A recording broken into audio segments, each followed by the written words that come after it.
From the neighbor's dog who's barking in the middle of the night, to the employee who's just underperforming from last year, even to the bad Valentine's Day dinner plans that you might have decided last minute. We all have very difficult conversations in our life, especially in the business world and even in our personal lives. So I picked up this book and decided to give it a review.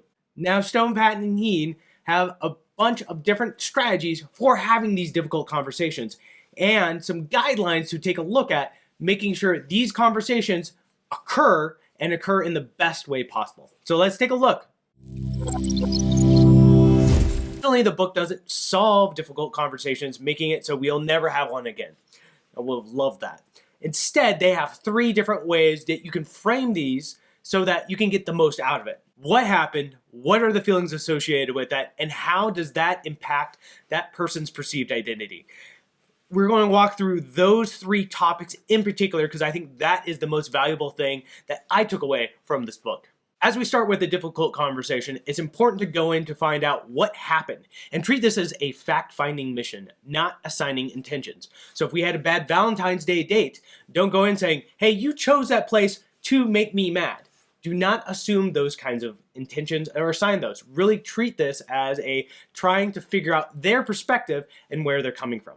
As we complete some of the fact-finding, then we can discuss our contributions. How did you help create or solve the problem? Did you give the employee bad direction and that's why they weren't able to perform as well? Having these honest conversations really starts opening everything up. Additionally, look for things that aren't being said. Maybe there's some issues that need to be discovered and pulled out.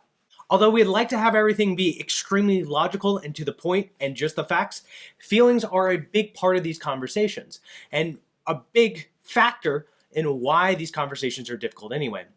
As you go in, you might be blinded because you have certain feelings about an issue.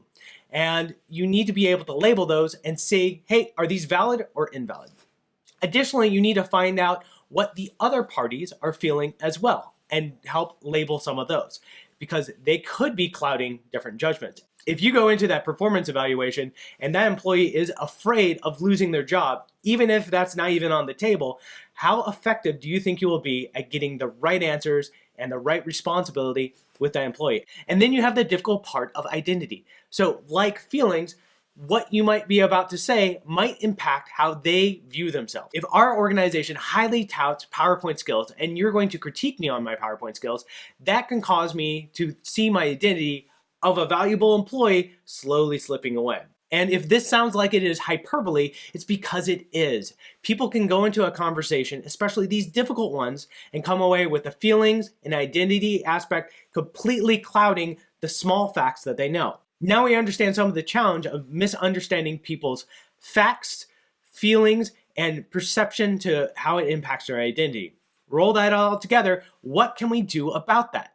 First, we have to truly be curious about how other people are feeling, what they think is happening, and some of the intentions behind everything.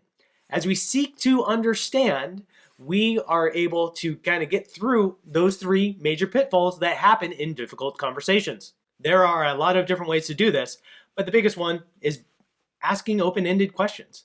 And as you understand where they're coming from, and they understand that you know where they're coming from, you're going to have a much better time of getting through some of these difficult conversations. This isn't to say that difficult conversations won't be had anymore as long as you follow these 3 things, and that no one's feelings will be hurt. If you have to fire someone because they're not doing their job correctly, their feelings are likely going to be hurt, their identity is going to be hurt, but hopefully, as you follow these different rules, you'll have a better understanding and help set them up for success as they move forward. At least you can try. And maybe that's where I struggle with the most. I feel like reading the book, they're making it sound like follow these rules, you'll have magical rainbows and unicorn type conversations. But in actuality, you could still have extremely difficult conversations. But the value, I think, is you're more likely to engage in these very valuable conversations and to pull the most impact you can when you have to go through this very painful process. So you don't shy away from it and you get the best you can possibly get out of it. And then you'll be able to have a more effective conversation and reach a better resolution for all parties involved. So that was my take on difficult conversations. If you have any comments, concerns, or book recommendations as I start off this book blitz, please let me know in the comments below. Thanks. Have a great one.